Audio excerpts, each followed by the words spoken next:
दोस्तों नमस्कार, ये है मार्गदर्शन फॉर सिविल सर्विसेज। मैं अनुराग चौधरी। दोस्तों, विभिन्न प्रतियोगी परीक्षाओं के सामान्य ज्ञान और सामान्य अध्ययन के लिए उपयोगी महत्वपूर्ण तथ्यों के क्रम में इस वीडियो में प्रस्तुत है भारत के भूगोल से संबंधित महत्वपूर्ण तथ्यों का संकलन, जो आपके आगामी परीक्षाओं जैसे यूपीपीसीएस प्रारंभिक परीक्षा, आरओ यानी समीक्षा अधिकारी, सहायक समीक्षा अधिकारी, लोअर पीसीएस और अन्य राज्य लोक सेवा आयोगों द्वारा आयोजित परीक्षाओं के लिए बहुत ही उपयोगी है। इसमें हम धरातल पर परिवर्तन लाने वाले बहिर्जात बल और उत्पन्न स्थल रूप, चक्रवात तथा मानसून से संबंधित महत्वपूर्ण तथ्यों को कवर करेंगे। तो सबसे पहले आइए धरातल पर परिवर्तन लाने वाले बहिर्जात बल और उससे उत्पन्न स्थल रूपों के बारे में जानते हैं। देखिए, गतिशील शक्तियाँ और अपरदनात्मक स्थल रूपों के बारे में जानते हैं।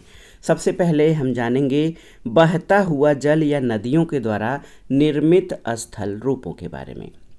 दोस्तों, आप जान लीजिए कि बहते हुए जल या नदियों द्वारा वी आकार की घाटी, गार्ज, कैनियन, जलप्रपात और छिप्रिका, नदी विसर्प, मियांडर, नदी वेदिका और पेनीप्लेन का निर्माण होता है।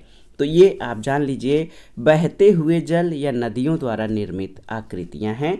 वी आकार की घाटी, गार्ज, कैनियन, जलप्रपात और छिप्रिका, नदी विसर्प या मियांडर, नदी वेदिका और पेनीप्लेन। अब आते हैं हिमानी या हिमनद द्वारा निर्मित स्थल रूपों के बारे में। तो आप जान लीजिए हिमानी या हिमनद के द्वारा यू आकार की घाटी, लटकती घाटी या निलंबित घाटी, सर्क या हिमगह्वर, सर्क, झील या टार्न, एरेट या तीक्ष्ण कटक, हार्न या गिरिशृंग, नूनाटक, श्रृंग या पुक्ष, भेड़ पीठ शैल या रास मुटोने, हिमसोपान और फियोर्ड, इन सभी का निर्माण हिमानी या हिमनद द्वारा होता है। इसमें आप देख सकते हैं चित्र में हार्न जो है, हार्न इस स्थल रूप को कहते हैं। सर्क जो है, ये जो खाली वाला भाग है, इसको सर्क कहते हैं। तो हिमानी या हिमनद द्वारा यू आकार की घाटी, लटकती घाटी, सर्क, सर्क झील या टर्न, एरेट या तीक्ष्ण कटक, हार्न या गिरिशृंग, नूनाटक, श्रृंग या पुक्ष, भेड़ पीठ शैल या रास मुटोने तथा हिमसोपान और फियोर्ड का निर्माण होता है। भूमिगत जल से निर्मित स्थलाकृतियों में आप जान लीजिए घोल रंध्र, डोलाइन, पोलजे, युवाला, लैपीज, कंदराएं, धस्ती निवेशिका, अंधी घाटी, काष्ठ या घोल घाटी, इनका निर्माण भूमिगत जल से होता है। सागरी जल के द्वारा निर्मित जो स्थल रूप हैं उनमें आप देख सकते हैं तटीय कंदरा, वात छिद्र, निवेशिका या ज्यो, लघु निवेशिका और स्टैक। आप देखिए मेहराब, तटीय कंदरा, वात छिद्र, निवेशिका, लघु निवेशिका और स्टैक का निर्माण सागरी जल से होता है। अब आइए जानते हैं पवन द्वारा निर्मित स्थलाकृतियों के बारे में। तो पवन द्वारा वात गर्त, इंसेलबर्ग, छत्रक शिला या मशरूम राख, भूस्तंभ या डिमाइसल, जीवगेन, यार्डंग, ड्राई कैंटर, जालीदार शिला और पवन पुल। यहाँ पर चित्र में देखिए श्रृंग, बरखान, इंसेलबर्ग और छत्रक शिला या गारा, इन सभी का निर्माण पवनों के द्वारा होता है। कुछ परीक्षोपयोगी तथ्यों के बारे में जान लेते हैं। भूमिगत जल से बनी स्थलाकृतियों को क्या कहा जाता है? तो याद रखिएगा, भूमिगत जल से बनी स्थलाकृतियों को काष्ठ स्थलाकृतियाँ कहते हैं। विश्व का सबसे बड़ा पोलजे क्या है? बहुत ही महत्वपूर्ण है दोस्तों। विश्व का सबसे बड़ा पोलजे लिवनोपोलजे बाल्कन क्षेत्र में स्थित है। अगला प्रश्न है कि काष्ठ प्रदेशों में नदियों का जल विलयन रंध्रों से नीचे की ओर रिसने लगता है और नदियों की आगे की घाटी शुष्क रह जाती है, जिसे शुष्क घाटी कहते हैं। जबकि पिछले भाग को क्या कहा जाता है? तो उसे अंधी घाटी कहते हैं। अगला प्रश्न है किसी हिमानीकृत उच्च भूमि के सागरी जल के नीचे अंशतः धंस जाने से फियोर्ड तट का निर्माण होता है। इसका उदाहरण मुख्यतः मिलता है कहाँ पर? तो ये नॉर्वे के तट पर फियोर्ड तट का जो उदाहरण है वो मिलता है। अगला है निर्गत समुद्र तट का अच्छा उदाहरण क्या है? तो गुजरात का काठियावाड़ तट ये निर्गत समुद्र तट का अच्छा उदाहरण है। अगला प्रश्न है, प्रायद्वीपीय भारत के पश्चिमी तट का उत्तरी भाग उदाहरण है किसका? तो याद रखिएगा, रिया तट का उदाहरण है प्रायद्वीपीय भारत के पश्चिमी तट का उत्तरी भाग। कुछ अन्य महत्वपूर्ण तथ्यों पर आते हैं जो परीक्षाओं की दृष्टि से अति संभावित हैं। प्रश्न है कि मरुस्थलीय क्षेत्रों के बाहर पवन द्वारा उड़ाकर लाए गए महीन बालू कणों के बृहद निक्षेप को क्या कहते हैं? तो इसे लोयस कहा जाता है। लोयस का मैदान मुख्यतः पाया जाता है कहाँ पर? तो लोयस मैदान मुख्यतः चीन में पाया जाता है। पंजाकार डेल्टा का निर्माण कौन सी नदी करती है? तो याद रखिएगा, मिसिसिपी मिसौरी नदी ये पंजाकार डेल्टा का निर्माण करती है। दंताकार डेल्टा जो है किसका है? तो एब्रो नदी का डेल्टा जो है, एब्रो डेल्टा, ये दंताकार डेल्टा है। विश्व में कैनियन का सबसे अच्छा उदाहरण संयुक्त राज्य अमेरिका स्थित ग्रैंड कैनियन है। ये किस नदी पर स्थित है? तो याद रखिएगा, कोलोरेडो नदी पर ग्रैंड कैनियन स्थित है। अब आइए दोस्तों, निक्षेपात्मक स्थल रूपों के बारे में जान लेते हैं। देखिए, जलोढ़ पंख, जलोढ़ शंकु, प्राकृतिक तटबंध, बाढ़ का मैदान, डेल्टा, गोखुर झील आदि का निर्माण किसके द्वारा होता है? तो ये नदियों के द्वारा।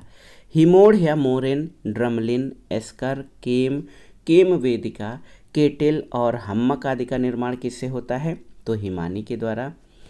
स्टैलेक्टाइट, स्टैग्लेमाइट, कंदरा, स्तंभ, ड्रिप, स्टोन, ग्लोबुलाइट आदि का निर्माण किसके द्वारा होता है? तो ये भूमिगत जल के द्वारा होता है। इसके अलावा आप देख सकते हैं पुलिन या बीच, रोधिका, स्पिट या भूजिह्वा, टोम्बोलो आदि का निर्माण होता है किससे? तो याद रखिएगा, सागरी जल से पुलिन या बीच, रोधिका, स्पिट या भूजिह्वा, टोम्बोलो आदि का निर्माण ये सागरी जल से होता है। अब आइए शार्ट में विश्व की पवनों के बारे में जान लेते हैं। यहाँ से हमेशा 1-2 प्रश्न पूछे जाते हैं, या तो सीधे सीधे या मिलान करने के लिए। देखिए, फान पवन जो है ये आल्प्स पर्वत स्विट्जरलैंड में, बोरा पवन इटली के एड्रियाटिक तट पर प्रवाहित होती है, मिस्ट्रल पवन ये दक्षिणी फ्रांस से भूमध्य सागर की ओर बहने वाली पवन है, खमसिन ये मिस्र में, चिनूक संयुक्त राज्य अमेरिका में, ब्लिजर्ड पवन कनाडा में, और सिराको जो है ये सहारा रेगिस्तान में बहने वाली पवन है और इससे इटली में रुधिर वर्षा या लाल रंग की वर्षा होती है। परिवर्तन लाने वाले बहिर्जात बल और उत्पन्न स्थल रूपों के बाद आइए चक्रवात से संबंधित महत्वपूर्ण जो तथ्य हैं परीक्षाओं के लिए इम्पोर्टेंट, उनको देख लेते हैं। पहला प्रश्न है कि चक्रवात निम्न वायुदाब के केंद्र होते हैं। ये सबसे महत्वपूर्ण है। चक्रवात या साइक्लोन ये निम्न वायुदाब के केंद्र होते हैं जिनके चारों ओर संकेंद्रीय समवायुदाब रेखाएं विस्तृत होती हैं। चक्रवात की दिशा उत्तरी गोलार्ध में घड़ी की सुइयों के विपरीत और दक्षिणी गोलार्ध में घड़ी की सुइयों के अनुकूल होती है। एंटी साइक्लोन या प्रतिचक्रवात ये वृत्ताकार समदाब रेखाओं से घिरा वायु का ऐसा क्रम होता है जिसके केंद्र में उच्च वायुदाब होता है और जो केंद्र से बाहर की ओर घटता जाता है। चक्रवात में जो केंद्र में होता है वो निम्न वायुदाब होता है, जबकि प्रतिचक्रवात में केंद्र में उच्च वायुदाब होता है। प्रतिचक्रवात में वायु की दिशा चक्रवातों के विपरीत होती है और चक्रवात में हवाएं परिधि से केंद्र की ओर, जबकि प्रतिचक्रवात में केंद्र से परिधि की ओर चलती हैं। चक्रवात वर्षण युक्त मौसम का और प्रतिचक्रवात साफ मौसम का सूचक होता है। ये भी महत्वपूर्ण तथ्य है। चक्रवात वर्षा युक्त मौसम का और प्रतिचक्रवात साफ मौसम का सूचक है। और एक यंत्र है बैरोमीटर। बैरोमीटर में पारे के तल की अचानक गिरावट तूफान आने का संकेत होता है। यहाँ पर आप चक्रवात को इस चित्र के माध्यम से समझिए। चक्रवात में जो है निम्न वायुदाब का केंद्र होता है, केंद्र में निम्न वायुदाब होते हैं और प्रकार अवस्थिति के आधार पर चक्रवातों को दो भागों में विभाजित किया जा सकता है। एक तो उष्णकटिबंधीय चक्रवात यानी ट्रॉपिकल साइक्लोन और दूसरा शीतोष्णकटिबंधीय चक्रवात या टेम्परेट साइक्लोन। उष्णकटिबंधीय जो चक्रवात होते हैं वो अयनवर्ती क्षेत्रों कर्क और मकर रेखाओं के मध्य उत्पन्न होते हैं, जबकि शीतोष्णकटिबंधीय चक्रवात मध्य अक्षांशों में निर्मित होते हैं। 35 से 65 डिग्री अक्षांशों के मध्य ये दोनों गोलार्धों में उत्पन्न होते हैं। आइए कुछ चक्रवातों के स्थानीय नाम के बारे में जान लेते हैं। बिलीबिली ऑस्ट्रेलिया में, बागियो फिलीपींस में और चक्रवात नाम भारत में दिया जाता है। टाइफून चीन और जापान में, हरिकेन संयुक्त राज्य अमेरिका में और टॉर्नेडो संयुक्त राज्य अमेरिका और कैरोबियन सागर में आने वाले प्रमुख चक्रवात हैं। उष्णकटिबंधीय चक्रवात के उत्पत्ति की प्रमुख दशाएं क्या क्या होती हैं? तो ग्रीष्म काल में जब सागर का तापमान 27 डिग्री सेंटीग्रेड से अधिक हो जाता है, कोरियालिस बल की उपस्थिति इसमें अनिवार्य होती है। गर्म सागरों पर ही उष्णकटिबंधीय चक्रवात की उत्पत्ति होती है और गर्मियों में अंतरा उष्णकटिबंधीय अभिसरण क्षेत्र यानी ITCZ के साथ आप जान लीजिए ये उष्णकटिबंधीय चक्रवात उत्पन्न होते हैं। भूमध्य रेखा पर कोरियालिस बल की अनुपस्थिति के कारण चक्रवात उत्पन्न नहीं होते हैं। तो याद रखिएगा, चक्रवात भूमध्य रेखा पर कोरियालिस बल यहाँ अनुपस्थित होता है, जिसके कारण चक्रवात उत्पन्न नहीं होते हैं। यहाँ पर आप उष्णकटिबंधीय चक्रवातों के प्रकार और उनके मापन के बारे में जानते हैं। दोस्तों, उष्णकटिबंधीय चक्रवातों में टॉर्नेडो और हरिकेन प्रमुख हैं। टॉर्नेडो समस्त उष्ण और उपोष्ण कटिबंधों में मुख्यतः कैरिबियन सागरीय क्षेत्र में फैलता है और टॉर्नेडो की तीव्रता का मानक फुजीटा स्केल है।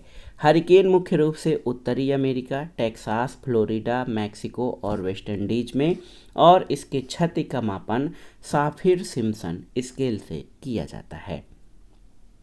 आइए भारतीय मौसम विज्ञान विभाग यानी IMD के बारे में जानते हैं। भारतीय मौसम विज्ञान विभाग की स्थापना 1875 में की गई।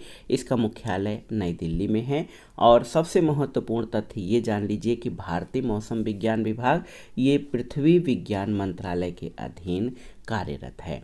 तो याद रखिएगा, भारतीय मौसम विज्ञान विभाग 1875 में स्थापित हुआ। वर्तमान में इसका मुख्यालय नई दिल्ली में है और ये पृथ्वी विज्ञान मंत्रालय के अंतर्गत कार्यरत है।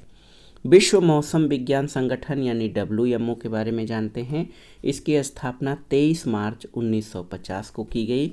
विश्व मौसम विज्ञान संगठन का मुख्यालय जेनेवा स्विट्जरलैंड में है और इसके 193 सदस्य देश और क्षेत्र हैं। भारत में चक्रवात के बारे में महत्वपूर्ण जो बिंदु हैं उनको देख लेते हैं। बंगाल की खाड़ी और अरब सागर दोनों में उत्पन्न होते हैं चक्रवात, लेकिन बंगाल की खाड़ी में अधिक चक्रवात उत्पन्न होते हैं। मानसून काल यानी जून से सितंबर में बंगाल की खाड़ी के चक्रवात से ओडिशा और पश्चिम बंगाल सर्वाधिक प्रभावित होते हैं और मानसून के बाद अक्टूबर से दिसंबर में बंगाल की खाड़ी चक्रवात से तमिलनाडु, आंध्र प्रदेश, ओडिशा और बंगाल तट प्रभावित होते हैं। अब आइए भारत में मानसून से संबंधित जो महत्वपूर्ण तथ्य हैं परीक्षाओं के लिए उनके बारे में जानते हैं। तो दोस्तों, आप देख सकते हैं इस मानचित्र के आधार पर कि भारत में जो वर्षा होती है वो दक्षिणी पश्चिमी मानसून यानी अरब सागर के मानसून से और बंगाल की खाड़ी यानी उत्तर पूर्वी मानसून दोनों से होती है। तो आप जान लीजिए, लेकिन जो भारत में मुख्य रूप से जो वर्षा है वो अरब सागर के मानसूनी पवनों, जिनको दक्षिणी पश्चिमी मानसून कहते हैं, वहाँ से होती है। और आप इस मैप में देख सकते हैं कि भारत में सबसे पहले मानसून का आगमन केरल तट पर होता है 1 जून को। और आप देखिए जो पूरे भारत में मानसून का विस्तार है धीरे धीरे 5 जून, 10 जून, 15 जून, 1 जुलाई और 15 जुलाई तक ये पूरे भारत में हो जाता है। आइए देखते हैं कि जो मानसून से संबंधित परीक्षोपयोगी तथ्य हैं। भारत में अधिकांश वर्षा होती है तो ये दक्षिण पश्चिम मानसून से। ग्रीष्मकालीन मानसून के प्रवाह की सामान्य दिशा दक्षिण पश्चिम से उत्तर पूर्व की होती है। कहाँ पर? तो ये भारत में मानसून की दिशा उत्तर पूर्व से दक्षिण पश्चिम की ओर होती है। तो याद रखिएगा, शीतकाल में उत्तर पूर्वी मानसून से सबसे अधिक वर्षा किस राज्य को प्राप्त होती है? तो ये तमिलनाडु राज्य को प्राप्त होती है, जो कि उत्तर पूर्वी मानसून यानी बंगाल की खाड़ी का मानसून होता है। इससे सबसे अधिक वर्षा तमिलनाडु राज्य को प्राप्त होती है। भारत में मानसून का प्रत्यावर्तन या लौटना शुरू हो जाता है कब? तो सितंबर महीने से। मानसून का आगमन सबसे पहले भारत में होता है, तो ये केरल राज्य में। भारत के उत्तरी मैदानों में शीत ऋतु में होने वाली वर्षा होती है कैसे? तो ये पश्चिमी विक्षोभों से। देखिए, एक महत्वपूर्ण संस्थान है भारतीय उष्णकटिबंधीय मौसम विज्ञान संस्थान। ये कहाँ पर स्थित है? तो ये पुणे में स्थित है। भारत के राजस्थान के मरुस्थलीय क्षेत्रों में सर्वाधिक पाया जाता है। तो दैनिक तापांतर भारत के राजस्थान के मरुस्थलीय क्षेत्रों में सर्वाधिक पाया जाता है, क्योंकि यहाँ पर दिन का तापमान बहुत अधिक और रात्रि का तापमान अत्यंत कम हो जाता है। आइए कुछ अन्य महत्वपूर्ण तथ्यों को जानते हैं। मानसून शब्द की उत्पत्ति हुई है। तो मानसून शब्द की उत्पत्ति अरबी भाषा के मौसम शब्द से हुई है। ऐसी जलवायु जिसमें ऋतु के अनुसार पवनों की दिशा में उत्क्रमण या बदलाव परिवर्तन हो जाता है, उसे क्या कहते हैं? मानसून कहते हैं। एक उष्णकटिबंधीय मानसूनी जलवायु वाला देश है। तो भारत उष्णकटिबंधीय मानसूनी जलवायु वाला देश है। भारतीय मौसम विज्ञान विभाग स्थित है। तो कहाँ पर? ये नई दिल्ली में स्थित है। भारत में सर्वाधिक वर्षा प्राप्त करने वाले क्षेत्र कौन से हैं? तो पश्चिमी घाट और पूर्वी हिमालय तथा मेघालय, ये भारत में सर्वाधिक वर्षा प्राप्त करने वाले स्थान हैं। भारत में सुनामी वार्निंग सेंटर या सुनामी चेतावनी केंद्र कहाँ पर स्थित है? तो ये हैदराबाद में स्थित है। आइए भारतीय मानसून की उत्पत्ति के बारे में एक इस रेखाचित्र के माध्यम से देखते हैं। दोस्तों, भारतीय मानसून की उत्पत्ति में कई प्रमुख कारक जिम्मेदार हैं। इसमें आप देखिए, दक्कन का पठार बहुत ही महत्वपूर्ण है। इसके अलावा हिमालय, तिब्बत का पठार और मध्य एशिया की भी महत्वपूर्ण भूमिका होती है। आप देख सकते हैं कि दक्कन का पठार गर्म होता है, जिससे गर्म वायु ऊपर उठती है और आर्द्र हवा, जो समुद्री हवा है पश्चिम दक्षिण पश्चिम की अरब की सागर से उठने वाली जो आर्द्र वायु है, ये उत्तर दिशा की ओर बहती है। और उत्तर दिशा की ओर बहने में इसका महत्वपूर्ण कारक तिब्बत के पठार और मध्य एशिया की गर्म वायु है, जिससे गर्म वायु ऊपर उठती है और यहाँ निम्न वायुदाब का केंद्र उत्पन्न होता है, जिससे आर्द्र वायु उत्तर दिशा की ओर बहती है। हिमालय से टकराकर ये भारत के काफ़ी क्षेत्रों में वर्षा करती है। और जो ये क्रम है, आप देख सकते हैं भारतीय मानसून का यही पैटर्न है कि ये दक्कन के पठार के गर्म होने से, इसके अलावा तिब्बत के पठार और मध्य एशिया के गर्म धरातल से गर्म वायु के ऊपर उठने से जब निम्न वायुदाब का केंद्र उत्पन्न होता है, तब ये स्थिति भारतीय मानसून उत्पन्न होता है।